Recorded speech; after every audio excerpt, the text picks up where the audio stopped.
As South Africa's government of national unity faces its toughest test since formation, the ANC has turned to the EFF to potentially break a deadlock over the national budget. With the DA and Freedom Front Plus fiercely opposed to the current fiscal framework and tensions rising over the proposed VAT hike, the ANC may not have the numbers to pass a budget without help. But an ANC-EFF alliance carries significant risks, economically, politically and ideologically.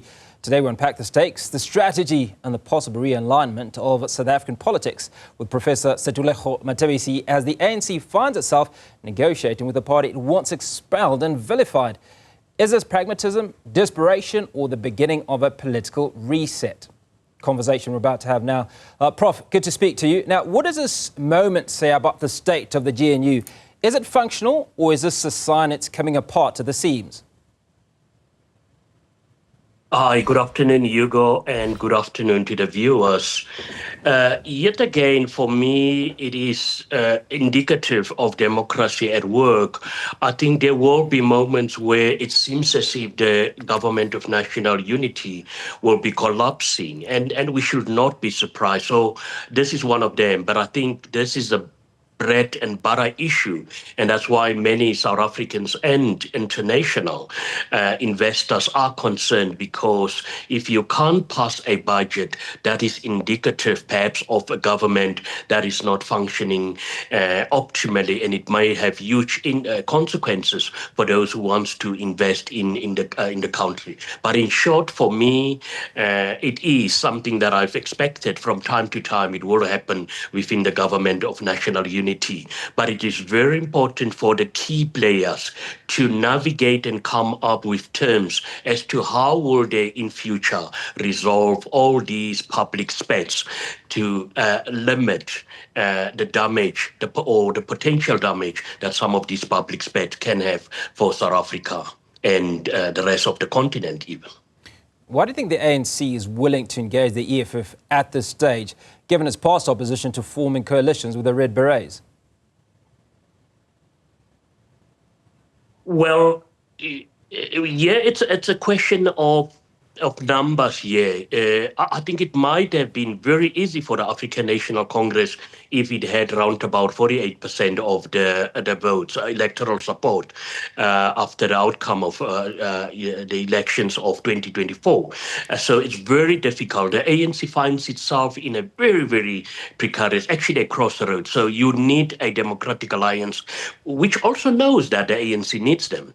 And that's why the DA has been acting the way it has been acting. But perhaps because we know some of the issues that the DA, or the stance rather, the political stance and the ideological stance of the Democratic Alliance. So what they have been standing for, and now it's not a surprise, it's public knowledge. So the African National Congress needs to extend a hand to other parties. But who are those other parties? Because you've got an MK party which has publicly stated that they want nothing to do with the government of national unity.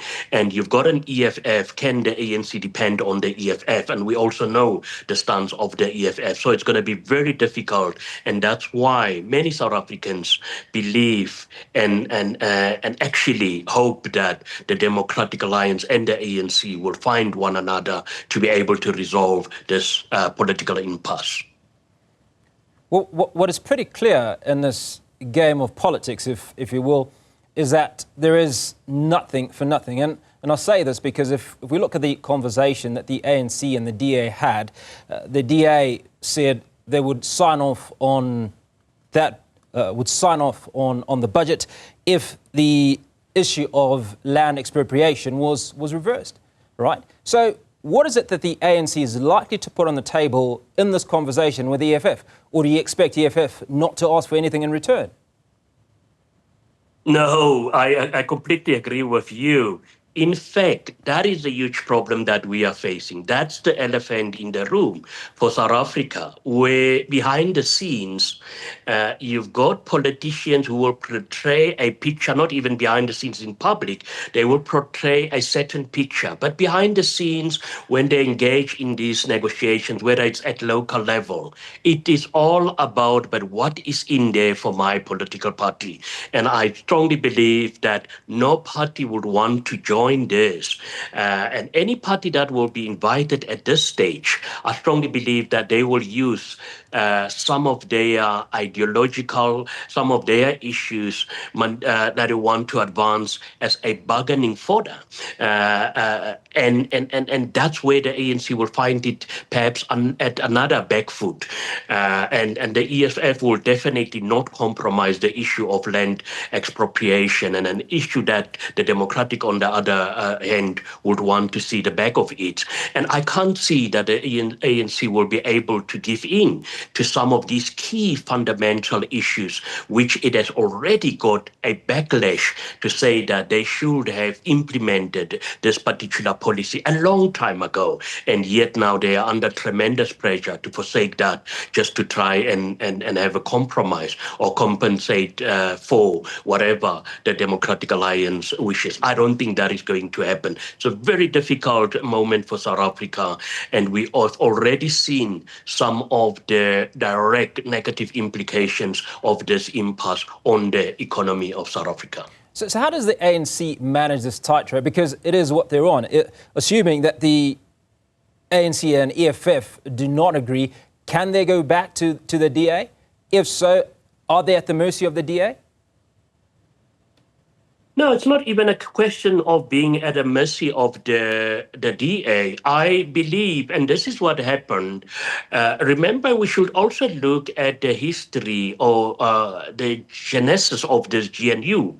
It came, there was a lot of back and forth between the Democratic Alliance and many other parties, behind the scenes discussions. And it's only now that there have been talks about coming up with rules as to how to navigate or guide the relationships of parties within the GNU. And it seems as if yet again the Democratic Alliance want to push it back. So I strongly believe what needs to happen, the African National Congress, together with all the other parties, the Democratic Alliance included, they need to all go back to the drawing board to say, yes, we've managed to navigate the challenges of the past 8 or whatever months, but let us now set rules that will even guide our relationship going forward. I strongly believe they need to do that.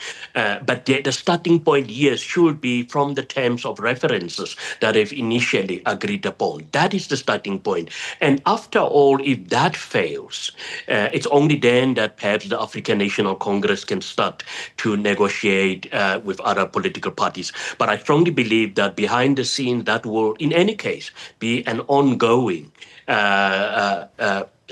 situation in any case, because you can never trust another political party, whether you've got in good relations with them up until they just one day surprises you. So I think behind the scenes the ANC will extend a hand to other parties, but for me the best way to deal with that is to involve all parties, because there's also another danger that you will elevate the status of the Democratic Alliance and even the African National Congress and relegate all these other smaller parties to the periphery. And that may also have a huge impact when these smaller parties start, and small in terms of their electoral support, if they also start putting up demands and all that. And I think that is, for me, very suicidal. They need to start reaching out to all these parties, but the drawing board for me, it's go back to the negotiation table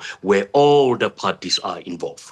Now, the EFF has demanded the DA and Freedom Front Plus be excluded from cabinet for them to participate. Could this splinter the GNU entirely?